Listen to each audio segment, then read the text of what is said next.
Hello again, guys. It's Gregola Productions here, and welcome back to the Westclox Style 8 downgrade Phase 1, if you want to call it that. And we are continuing with our movement. This is a very bizarre movement. It's literally a mini version of the one that came before it. Okay, so as you can see here, we have an escapement here. We've got our hairspring pinned, and we've got our all that fun jazz. This hairspring needs to come off, and as you can see, it's on there with some kind of glue. Some kind of red glue. And we're thinking, well, shoot, we don't have any of that. Now, I also don't know how to get it off. If I'd love to replace that with a taper pin if I could. And I probably would too, but I don't think I even have taper pins that would even fit that particular area. So what we're going to do is take isopropyl alcohol, dissolve the glue, and then we're going to use red nail varnish after to put it back on and use the same color more or less as well. So I've got a plastic container of isopropyl here, and I've got a dirty old Q-tip here as well. And we're going to dip it in the isopropyl. And this is, let me see, this is 91% isopropyl alcohol here, as I almost spill it all over me. Shoot. And we'll just dab it on there like that.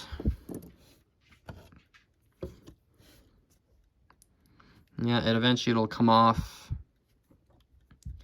And it'll be giving us a real fun time with that. So yeah, just dissolve it and try and go from there. And I'm going to try and also pick at it with a toothpick. Oh yeah, there we go. It's starting to come off. Look at that. We dislodged all of it in one foul swoop. Wow. That is terrific. Okay. Let's do a little test to see if our hairspring is free yet. Doesn't look like it. Interesting. We're going to get all that off. Our hairspring doesn't look to be quite free yet. Looks like there's some type of glue or something still trapping it in there.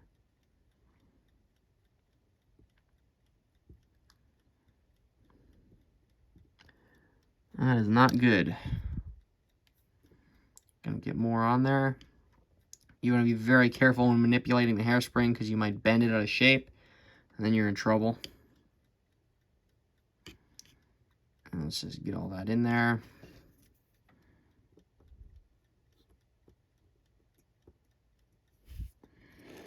And how are we doing on the other side of this thing? Oh, for pity's sake, there's still glue back here. Yeah, of course. Usually some movements aren't as easy to get at with the glue. So we're just going to get some in there as well. And if you get it on the hairspring, doesn't really matter. I'm cleaning it all later anyway. If it goes all over the movement, it doesn't matter. Once again. And is that stuff? How is that stuff on there?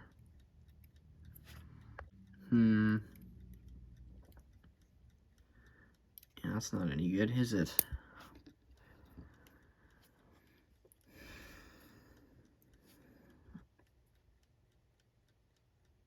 Just keep dabbing it, and dabbing it, and dabbing it.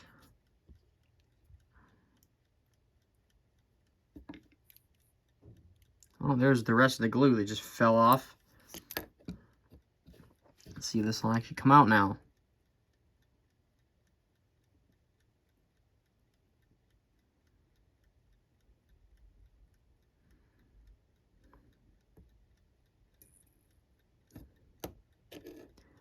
Did it just free up? Looks like it did. Didn't bend either. Terrific. Now we can take our... There we go. Now it's out. Usually they don't come out well, sometimes they do, sometimes they don't. Hairsprings, with these, ungluing them, it can be a total nightmare sometimes. Just because they will not come off, but other times you're okay. And yes, I did just push the hairspring through the regulator there. There's a big kind of slot in there to get it out of. And now our hairspring is free from all constraints in this particular movement here. So we will pour our isopropyl alcohol, put that away. And now what you can do is you can just take the balance pivot or balance cup, whatever you want to call it, out like this and just unscrew it. And our hairspring and balance wheel should just simply fall out. I'll move our regulator out of the way there. Okay. And there's our hairspring and balance wheel. Looking fine and dandy. Terrific. Okay, that is now out.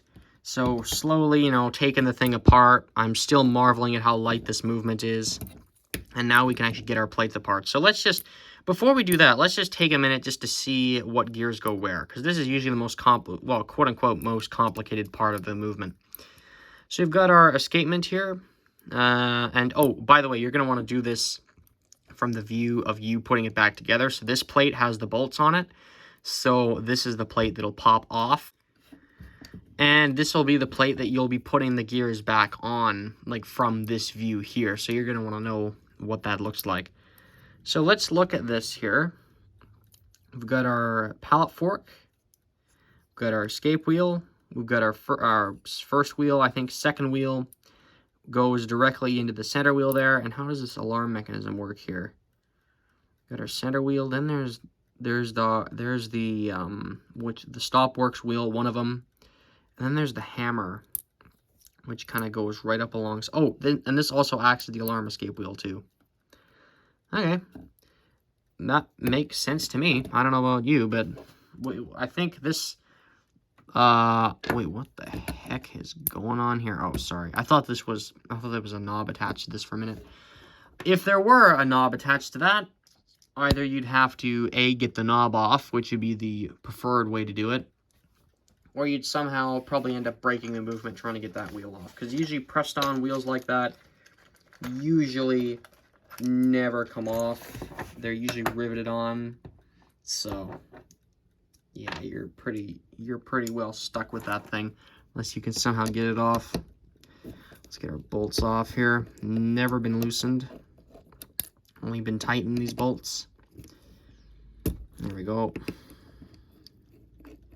It's fascinating to think that this movement has never been worked on before me. Never been pulled apart. Never nothing. Zip. So I don't know if this thing has suffered any pivot wear on it. The balance wheel did seem a little loose in the balance cups there. It did seem a little bit loose in there, but I think usually with these movements they are just a little bit. And we can just get all this off.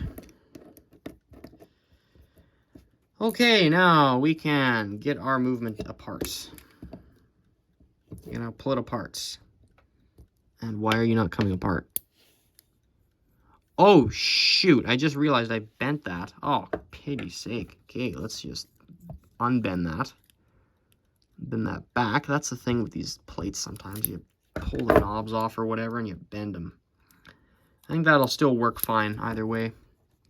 And what is holding you back, Mr. Plate? I guess I'm just going to pull it up. Oh, there we go.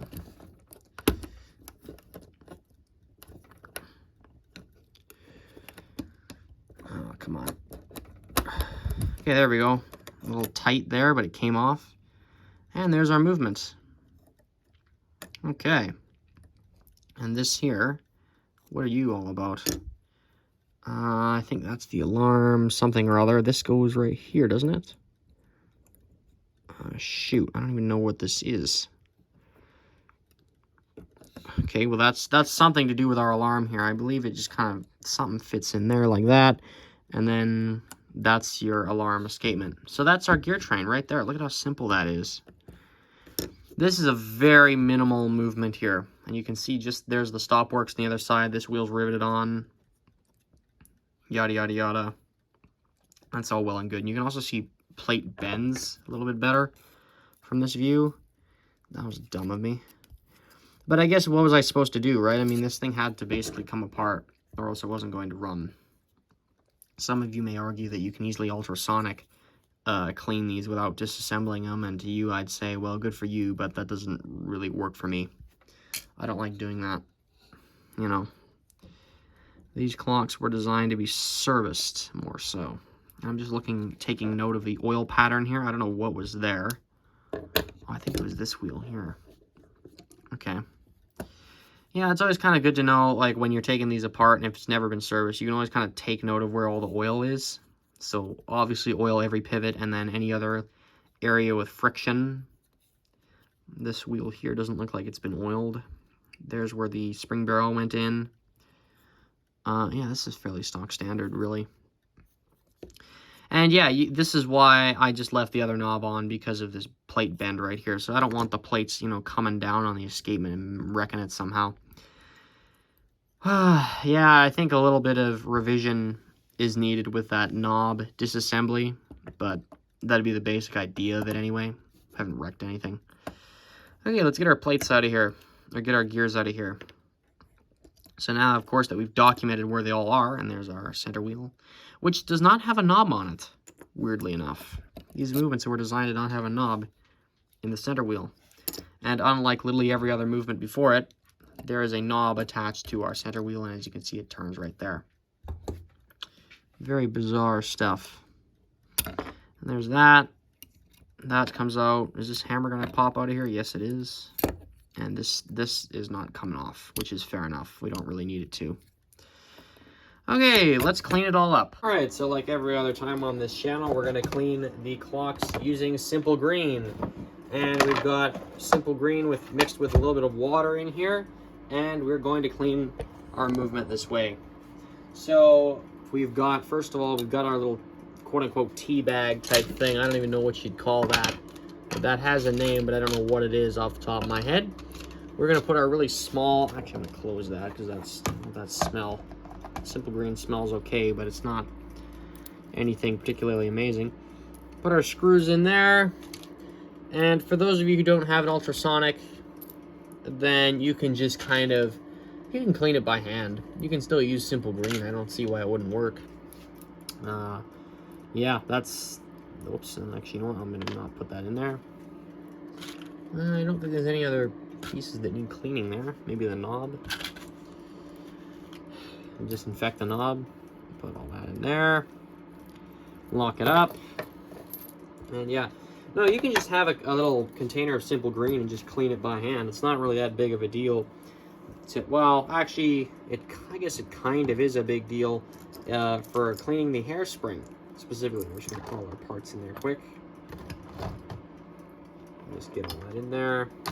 Because our hairspring needs to be cleaned a little differently. And I'm actually not even going to use Simple Green for that. Oh, for pity's sake, okay? We've got a rush here because I didn't take apart my spring barrel and all that fun jazz. Alright, and one thing I totally forgot to do was both to take the mainspring out of the barrel and also take apart the hairspring and balance wheel. So while our stuff is cleaning, which you can hear in the background, the ultrasonic cleaner, and oh, and by the way, if you don't have an ultrasonic, just clean the gears and stuff by hand using brushes and all that fun stuff. Really not that special. So this spring barrel here, you know, we're going to clean it the same way, you know, either doing it by hand or, well, we're going to do it by hand afterwards anyway, because, you know, the ultrasonic's good, but to get really thorough in there, you know, it misses some things, so we got to go in there with brushes and stuff anyway, so you'll see that later. But anyway, the point is, let's get our spring barrel apart here. So what do we have to do? This is pressed together. We're not just going to throw it in there whole like that. There are actually splines on this shaft here. So if we can just take our, I'm going to grab a tacky looking 70s, 80s light switch cover and just hammer it out. Hammer this thing out. Actually, whoops, I'm hammering the wrong way. So, sorry, viewers. Yeah, I'll try this way, sorry. You can actually hammer this out. And, oh, we just did. Okay, that's good. Wow, that was really quick, actually. Yeah, that was that.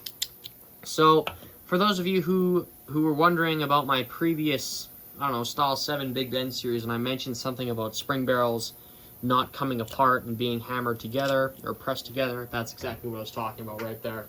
So yeah, just find a hole somewhere and just wham. Just do it that. It's really simple. So yes, our ultrasonic does a great job, but, you know, it could be a little more thorough, and I think it is worth the money still to get one. But you can do it by hand. It is, you know, you don't have, it's not that hard to do it by hand. Literally just scrubbing it down exactly like this. I don't even know how well you can see this, but anyway, you get the idea. It's a lot of just scrubbing them. And then what we're going to do to dry all these parts is stick them in a little container and run the hair dryer and dry them off that way. I think that's how we're going to do this. I think that'd be an effective, I think that's an effective method.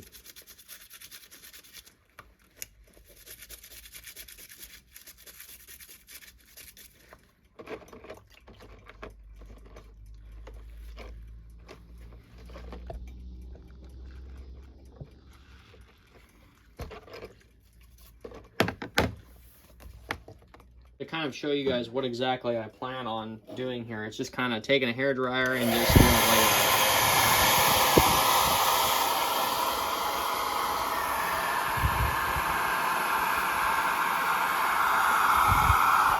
I'm gonna let all the excess simple green kind of dribble out there, get that out of there. It's a nice fast method of cleaning it.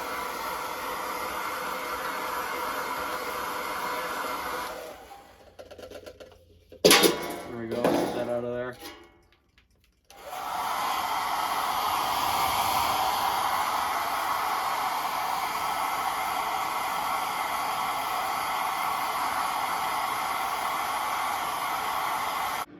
So we also need to get our hairspring and balance wheel apart, because this hairspring, I mean, it's always good practice to take the hairspring off when you're cleaning them anyway. You don't want to get the dirt from the movement on this hairspring. Usually other parts of the movement won't catch its own filth, but a hairspring definitely will. So we're going to clean, actually I don't think we are going to clean that this time around, because this is one of the later hairsprings where it is glued into place with the same glue that we dissolved earlier. So yeah, that's a cheapening out moment right there. As for our balance wheel, the actual points of the balance itself are like black, so that's not any good. And yeah, it definitely needs a clean up, along with our mainspring and a few of the other parts that we just totally forgot to clean. Well, actually I think it is just the mainspring, and then this piece here. I don't think there's anything else. So let's just see how this is here. So there's our impulse pin, and there is the hairspring positioned, like there's the cullet position on the balance nav. Yeah, I think there is dirt on the ends of these points here, so we're gonna clean that. And what else do we have to document? I guess the positioning of it. It's there, so you can see the offset bend by that hole there. On the end of the end of the hairspring there, there's that offset bend and all that. That's where that all is. So yeah, if you're not making a YouTube series out of working on one of these, definitely at least take pictures of that, because that's something that, you know, I don't like to play around with that too much. So I'd rather just know where that goes than not. And let's get our I think I'm just going to take this screwdriver here and just pop it off like this. There we go. Yeah, you can do that. There's different kind of ways to do it, but I think that's one of the best. And we're going to put our hairspring into our parts container so it will not get lost, as we know where it is. Okay, now we're going to take our mainspring out of the barrel. I am going to use goggles, like I always kind of do now, and I'm way too zoomed in to even show you them. I'm also going to wear gloves, those type, you know, cut resistant type, whatever the heck the brand is. I think Dakota, you know, there's a million different ones you can get. The brand isn't that important when it comes to gloves, in this case anyway. And where's my needle nose pliers? There we go. Yeah, this mainspring can go leaping out of the barrel. And I'm actually going to just zoom out here. And you can see kind of how I'm going to do this. I'm just going to get the first few coils out and then just coil it out coil by coil. You know, the more I'm looking at this mainspring, this clock might actually run for 50 hours. They might have not downgraded it. I have no idea. I haven't seen any advertising that says that. Of course, that's such a pathetic thing to advertise, right? Oh yeah, it used to be a 50-hour runner, now it's not. Okay, here we go. There's the hook on the end of that. I don't think that runs for 50 hours, though. I doubt it. They would keep that very quiet, that fact.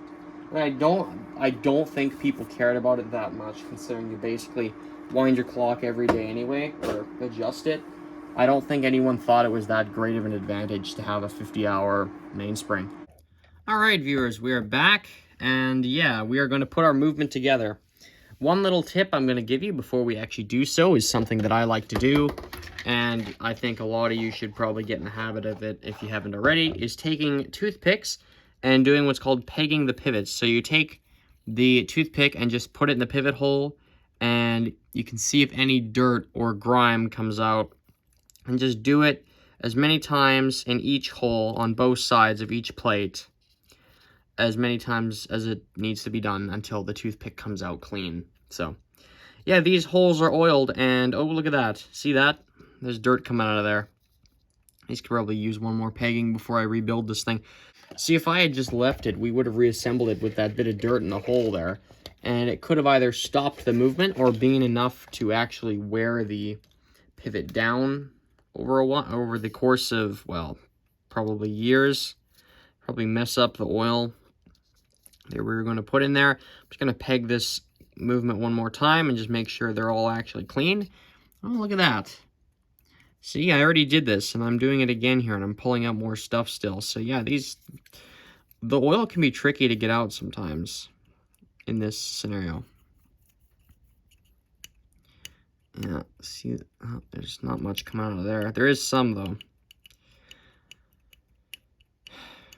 Yeah, there's still bits of grease and stuff coming out of these both, well, coming out of the balance cup and coming out of the pivots. So, all right, let's get this guy back together. It's all pegged up and ready to go, should I say. Okay, first our pallet fork, and I know we're not on the most stable surface right now for this. I'm just gonna have to kind of deal with it. These knobs or the one knob is sticking out too far. So, yeah, you know, it's sticking out and it's making the plate not want to actually sit on these blocks of wood, and I don't have any more handy at the moment. So, we're just gonna have to go with it. It's not that hard of a movement to really reassemble.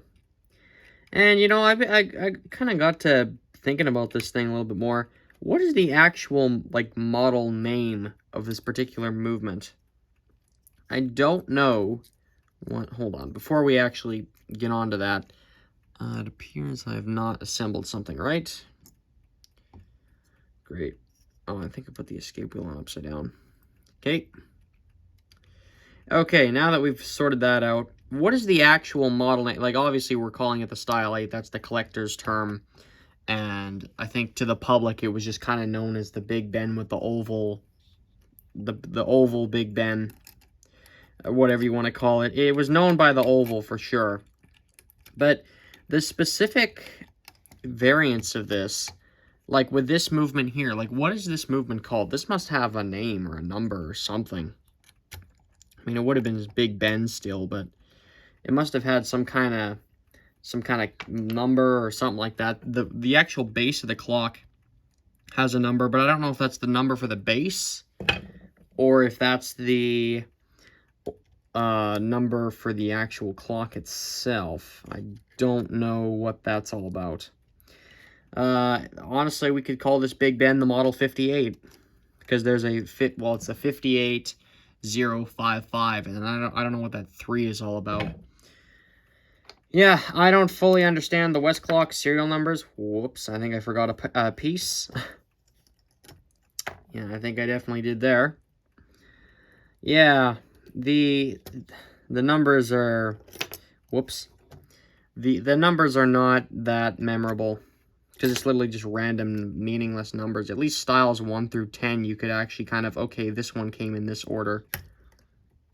And this one has a hook there. Whoops. There's a hook on that one piece of, oh, shoot. There's a hook there on that one piece. And I know I'm not doing a very good job of filming it, but, yeah. This is, I haven't really got that great of a, unless I get closer. Guess I could always reassemble it down through camera, couldn't I? Let's try this. There we go, that's a little better. Yeah, it's still not stable though. And this guy should be over here, I think.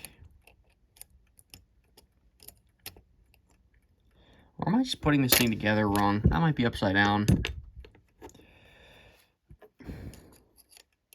Wouldn't the hammer be facing this way? Not even sure entirely, viewers. That's not quite right. Something's not right there. So anyway, we're going to get our cullet on there. We're going to try and line that up as best as we can with the way it originally was. I think it was something like that.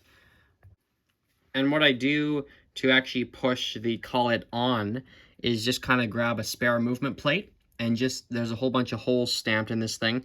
So I'm just going to find one that approximately fits that cullet without actually touching the hairspring. Just take my screwdriver and just push it on there. Oh boy, that might have already been too much as is. I think I might have just gotten that on there in the almost perfect position. And yes, that cullet is, you know, press on and somehow get it off in one way or another. So it's not permanently assembled, shall we say. So I've got my oiler out. I've got a little scrap pocket watch back, little dab of oil in it, using Liberty oil. And I don't know, I was just kind of, this kind of just popped into my head here. I'm not sure if I should be using different types of oil on this movement. Just kind of planning on using the Liberty this time around. It seems to work most of the time, so I'm gonna go with that for now. And before we even put our balance and hairspring in there, I'm just gonna oil both cups here. Okay, now we're gonna put our balance cup in, our first one. Let's get that screw in there. Is it actually in right? Doesn't look like it.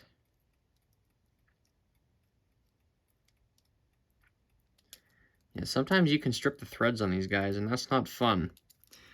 That is not a good time.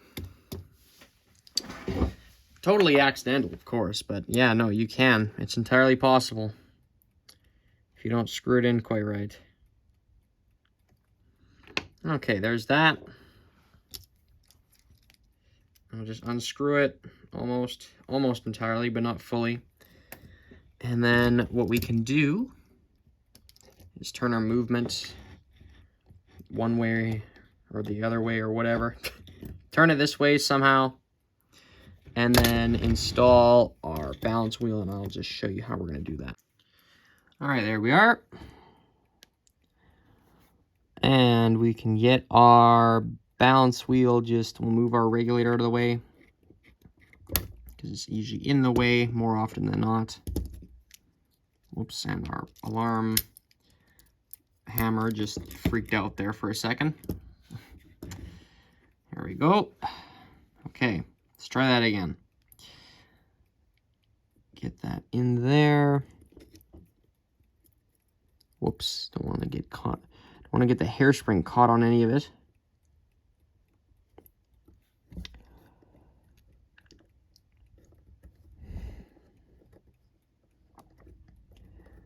As you can see, I'm just manually screwing it in there this time. Oh. Well, I was, but now I'm not. Most of you won't like what I did, but I ended up pinning the hairspring off camera, simply because there were complications. Our hairspring pinning, you know, it was literally just take the nail varnish and just, you know, pin this thing, stick it in there, and then just paint over it, literally like that.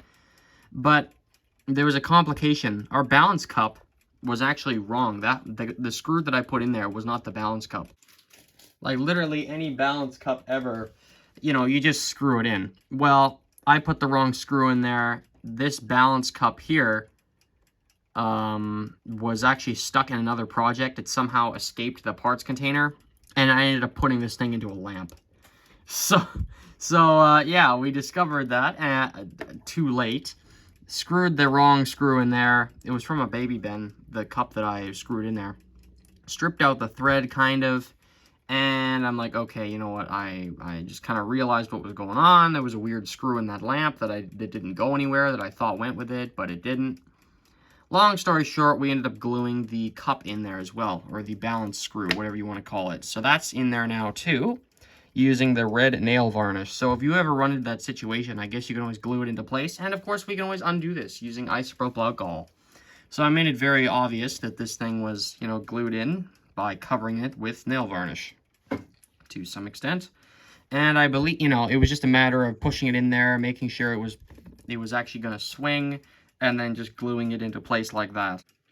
I'm pretty sure some more modern alarm clocks have like, they screw it in and then glue it like that in a similar fashion, but I could be wrong. Anyway, okay, let's actually end the video here, and I will see you guys in the next part.